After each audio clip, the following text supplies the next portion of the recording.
everybody. Welcome back to Hack the NAB Show. Our next guest is a good friend of mine, Jeremy Kloosterman from Wirecast. Jeremy, how are you doing? I'm doing great. How are you doing, Paul? I mean, you just said you're doing well, but you gotta be sick of standing up behind that desk all day long. Well, you know what? I'm about to grab a chair, so if you don't mind, take it away. Give me a little break. I'll be here, though, to chat with you, but I'm going to grab a chair. I need to sit down before I break a leg, if you know what I mean. Awesome. Yeah, no, I hear you. But again, think of it. If we were in NAB right now in Las Vegas, we'd be on our feet, standing on that awful floor, getting our throats dry from talking all Well, the. that's a very good point. But no, it's so good to be doing this online with you. Thanks for the invite. So I wanted to go over what we're going to show off at NAB this year. So most of you who know Telestream, know Wirecast, know that Q4 last year we released our Generation 2 Wirecast Gear, the hardware unit to run Wirecast. I have a picture of it here. But the Wirecast Gear 2, huge improvement to what we had our Gen 1 hardware, the Wirecast Gear Gen 1. This thing is rock solid. I know we shipped this unit to Paul earlier in the year to have him test it out, and he saw. I think you even dug into it. I know the video guys like Gary was on earlier when I did an interview with them earlier in the year, or late last year, I don't remember. He had it all tore apart, and I was like, Gary, what you doing? But it was great to be able to show off the components and the awesome build of this new hardware. So Wirecast, again, as many of you know, one of the oldest live streaming software encoders on the market.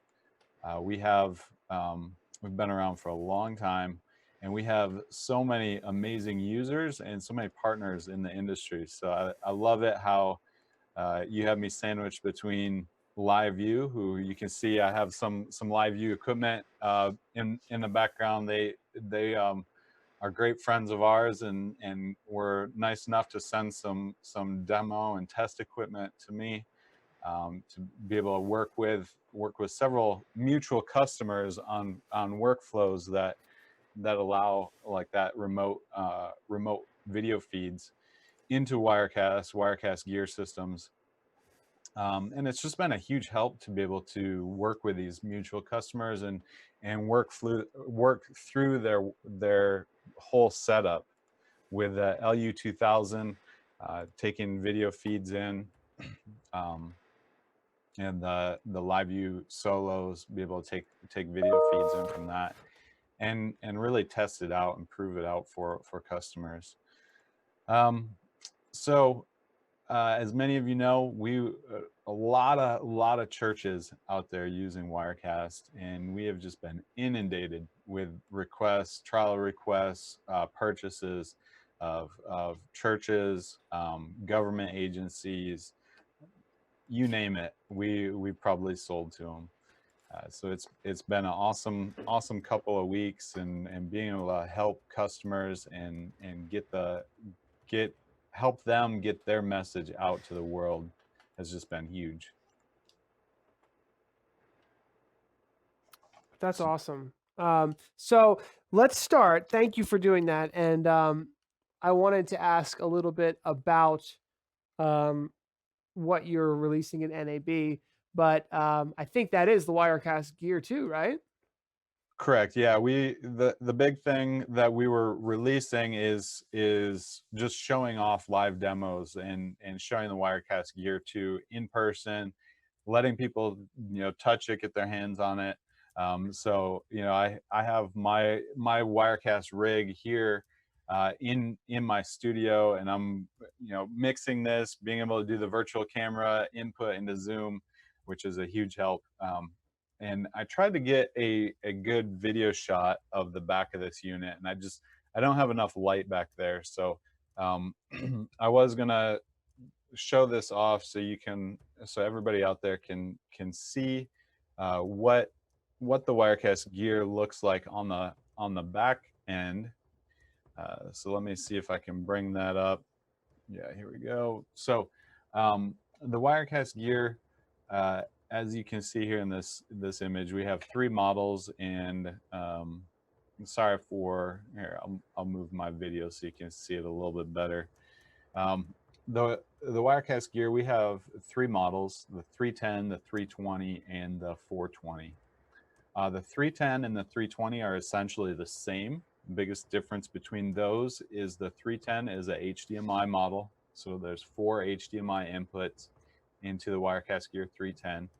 And the 320 is SDI. So there's 4 SDI inputs into the 320. The big step up, and by far our most popular product, is the Wirecast Gear 420. That gives you an additional SDI input and output. And so that's actually the back of the unit that's modeled here. So you can see at the top, if you can see my cursor a little bit, is you have an additional SDI input and output. And then we have a dedicated NVIDIA graphics card for doing your hardware encoding. So if you're streaming, a lot of people like to stream to Facebook, YouTube, Periscope, and then their own website, or they like to do a local recording for their archives. So if the internet messes up at any point in the stream, they have a good quality encode of the video. So that Quadro card gives customers the ability to do all of that encoding right on the GPU and save the CPU from doing that work. And it really, you know, with my system, I've pushed it to its limits and tried to max it out, and it takes a bit. It really does take a bit to push it and max it out. So we also added from our Gen 1 to the Gen 2, you can see it here, the XLR inputs for Wirecast Gear. So if you are running, like most venues, most churches have a mixing sound mixer, audio console, you can now run XLR ports or 1/4 inch cables right out of your mixer into the back of the Wirecast Gear. For the customers who are still looking for a device, you know, more control, audio interface, you can see I have my Wirecast Gear system set up with a Rodecaster. I know Paul, you use the Rodecasters in studio, and you love them there for your podcast, don't you? Oh yeah, no, the Rodecaster is a great product. Yeah, so I like part of my background is I did broadcast audio, so I know how important it is to get a good audio mix into your live stream, help people engage with what they're hearing and everything, make sure it sounds good. So I like to have that control. So we don't recommend just plugging a mic into the back of your Wirecast Gear unit. It's more for you know, running XLRs out of a soundboard, or attaching an audio interface like the Rodecaster Pro, anything like that, into the hardware for mixing that audio. Wow. Yeah, I mean, it's such a cool product. You know, for those who are just joining us, do you want to show us PTZ Camera Control in Wirecast? Yeah, so as let's see how I can do this. Because that's one of the great things about Wirecast, especially if you're a one-man production or trying to put something together. You can actually control the PTZOptics cameras directly through Wirecast. Yeah. So I'm gonna do like Gary was saying, a little inception moment in here, but you can see, and I'm duplicating this, but I have in the preview, let's get rid of that. I have in preview, I have my PTZ camera set up with a couple presets within Wirecast. So I have 3 duplicate shots of that PTZOptics camera here in the software, and each of those shots is set up with a preset. So when I hit my button on my Stream Deck, it's pulling up each of those locations. So you can see I'm showing off my Xkeys controller, my Rodecaster. I show off my whole rig, and all of that's done within the PTZ control window that's built right within Wirecast. So I know you were showing that off earlier with one of the previous customers, how there's PTZ control.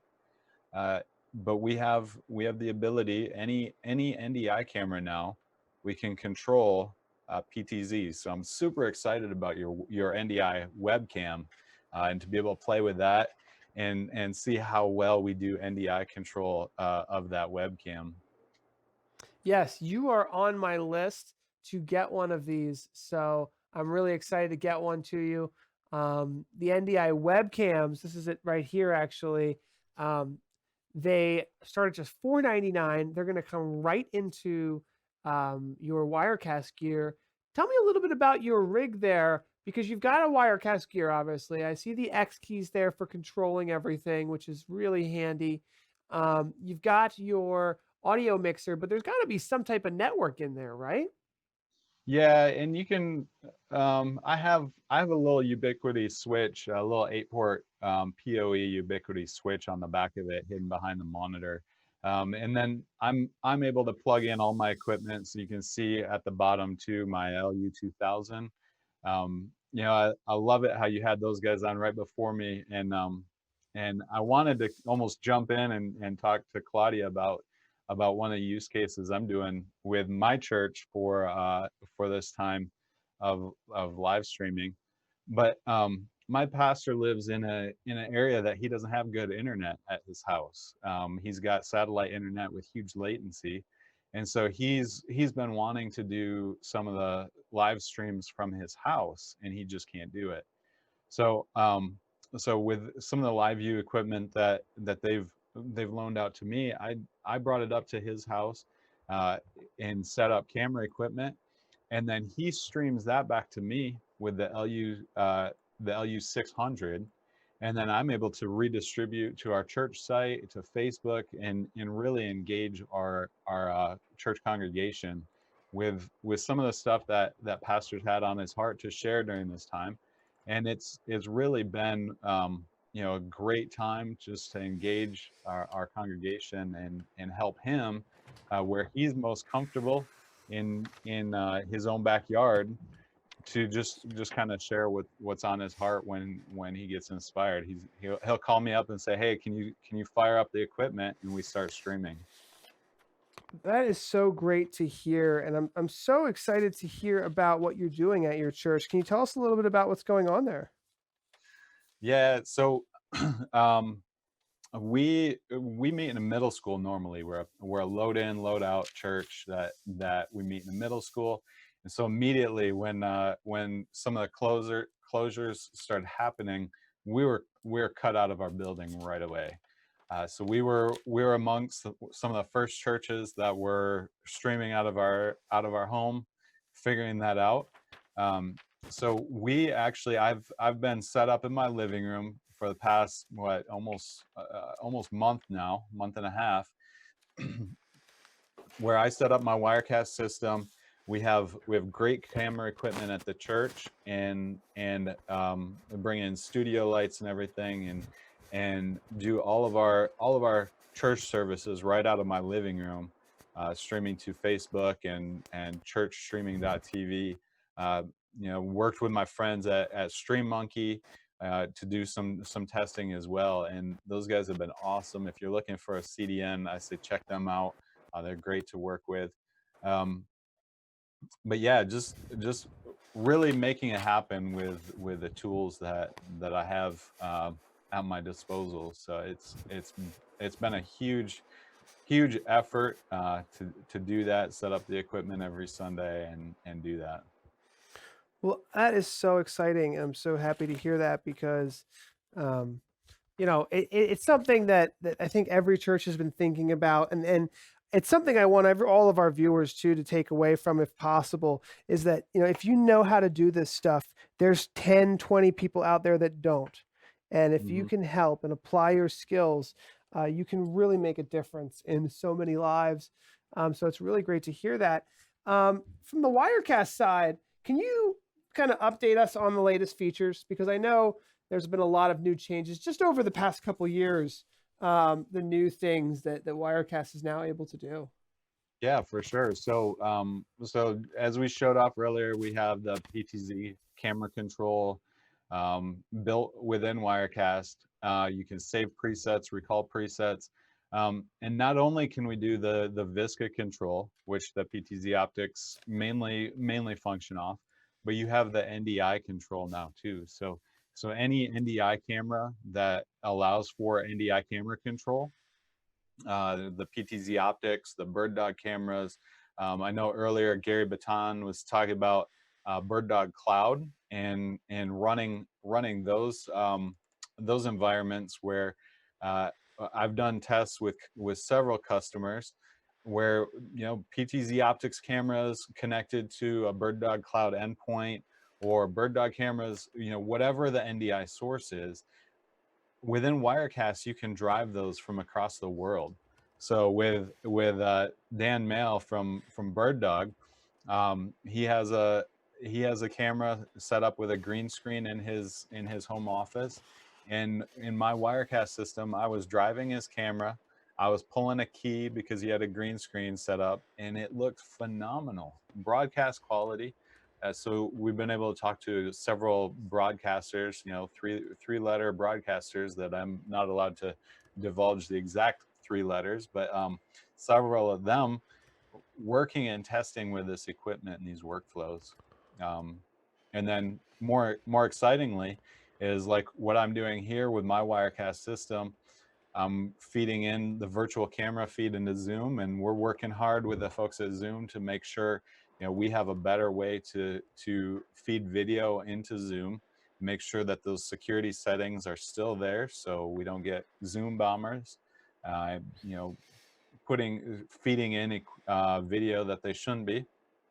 But we've had some major late night TV shows using Wirecast and Zoom integration together to produce some amazing like home content, home studio content. People sharing things from all over the world, doing musical events together. It's pretty awesome to see who's all using this and implementing it in their home studios. Yeah, I mean it's incredible the amount of people trying to put together new ideas and versions of live streaming systems. It looks like we still have some time left, so I'm interested to hear about the Xkeys controller that is built directly into Wirecast. Can you show us that Xkeys controller? And the design really blew my mind. I think it was maybe 2018 or 2019 NAB, but wow, it really feel like it makes a big difference for new, especially people just starting out with Wirecast. Yeah, for sure. I mean, so again, my background is broadcast video, where I had a huge Ross video switcher. And so when I started using Wirecast, it was awesome because I saw the value of a huge production switcher in a software. But for me, I had a disconnect with having to mouse and click everywhere. And so the first time I got my hands on that Xkeys controller, I was like, man, this right here makes the difference. This helps me wrap my head around, okay, camera 1, take 1, camera 2, take 2, and being able to show off that full functionality.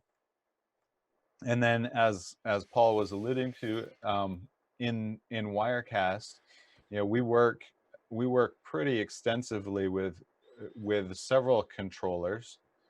So let me pull this up here and show you different controllers that we do work with. And again, we're gonna get that funky video set up, but within Wirecast, you can come into controllers, and we work with different different little MIDI controllers and USB controllers that you can assign push buttons, button control surface. So we have that control capability in some of these interfaces. But then to show off the Xkeys, it's really great because the whole functionality of Wirecast is now mapped out in button form. So when you are a one-man show, you can engage the audience and be pushing buttons and really show off the effectiveness of how you don't have to necessarily look down when you're able to when you're doing your video switching, but you can work with what you have. Unfortunately, I don't do a lot of these broadcasts myself, so I still find myself looking down and trying to figure out, okay, am I hitting the right button or not? But everything at the push of a button, and I know the Xkeys folks are coming up a little bit later, so just give them a shout out. Thanks for making an awesome product for us. It really is a game changer. And for those of you who are looking for a great setup for your church or business, I know we have a bundle program going on with the Wirecast Gear, the PTZOptics, and the Xkeys Controller. Huge savings to be able to buy a bundle of all three of those together, and get streaming with that in your church or your school or your business. We've been able to help a lot of people stream that way. I'm glad you mentioned that, and I know it's available through multiple distributors. So I'm sure you can find that at videoguys.com. I can't remember. I think JB&A also has that availability, and a few other places. But yeah, we came together with Wirecast, Xkeys, and PTZOptics to put together everyone chipping in for a big discount to bring together a Wirecast Gear bundle that can really help anybody get started with this type of professional video production gear. Yeah, and it's awesome to see, again, just being able to help churches get up in live streaming, where they go to one reseller and they get all the equipment they need, and they're up and streaming within a matter of hours, really. When they buy everything together, they hook it up. We know we are all able to help because we all have the same equipment, and so we can all help and figure out, troubleshoot different things that are going on with the products. So I got a great question for you coming in from Evan Das, and he's saying, can multiple users work within the same instance of Wirecast? For example, someone editing a lower third while another person is switching. yeah, that's great. So with Wirecast and Wirecast Gear, depending on what level of Wirecast software you purchase, it comes with a version of New Blue Titler Live. With the Wirecast Gear, you get New Blue Titler Live Complete, and with that, you can install New Blue on any machine that you have and send out an NDI signal to bring into Wirecast and do an overlay. So so best thing for Wirecast and titling, like when you're doing something like that, install New Blue Titler Live on a laptop or computer that you have on the same network. You work all your lower thirds and titles and everything that way, and cast it with NDI over to Wirecast. That's a great use and a great functionality of that program. There's also several others. I know we work with Singular quite often. The web UI version, where you can do web UI graphics and everything that way. Cool. Yeah, and the whole world of NDI really makes remote production and teams working together. You could have, New Blue Title Effects editor running on one. You can have, 2 instances of Wirecast connected together, where just one person is working on social media and graphics, and then that output of the secondary Wirecast machine is going into the first Wirecast machine. So NDI is something, we had the creator of NDI, Andrew Cross, on the show earlier today, and it really opens up a lot of doors for how to do a lot of this stuff. Yeah, I'm pretty excited too. Like I said, we're working with a lot of major broadcasters right now who, their look at IP video is SMPTE 2110, and some of the limitations that SMPTE 2110 has, but they're seeing when using products like Wirecast, the capability in NDI, and how, you know, we can do comms over NDI, we can do tally and have return video all over the same pipe, and they're looking at it. So I think, you know, although we're not in Las Vegas meeting face to face with all these other people, for them to be able to see in use case and in demos and everything, the how NDI is really used in the real world environment and how functional it is. I think it's opened the eyes of broadcasters all over to see the value of it. So I think that's a big benefit of, you know, not necessarily being at NAB, but seeing what other options are out there. Yeah, I agree completely. And we're getting our 5-minute timer because Epiphan is coming on next. So I want to recommend that anyone interested in chatting with Jeremy in more depth joins our Zoom breakout session. There's hundreds of people in there right now, so you can join them and chat with them and you know, get more face-to-face connectivity. Jonathan is asking another question. Looks like we have a minute. He mentioned sending NDI, so you could send NDI over whatever means to get the feed. For instance, Wirecast, maybe a VPN. Do you want to talk a little bit about the networking required for NDI? Yeah, so NDI, the conversation with a lot of churches comes up. Well, I can just put my NDI camera on my local church network, and I kind of, you know, start to backpedal at that point and say, well, I suggest, and this is from real world experience, where I worked at a large church, and we would be testing our network all week long, got perfect results. And as soon as we filled the auditorium, and again, it was a large auditorium, it was a 4,000 seat auditorium. As soon as we filled that auditorium, our network just dropped, and we had great internet in the running to and from the building. We had great access point provisioning and everything. We had an awesome IT department that managed all that, but it was just a lot of traffic. So I say, if you're going to put NDI video, make sure that you create your own dedicated network for NDI video, because that's a lot of video traffic, a lot of network traffic. And the great thing about the Wirecast Gear is we have dual NICs on the Wirecast Gear system. So I say use one NIC, one network card totally dedicated to your IP video, and then use the other one for your ISP for streaming out to the rest of the world. So when you're doing NDI video, make sure that you take networking very seriously. Don't use cheap equipment. Don't use cheap switches. You really need to know what you're doing. Hire a network architect if you're able to.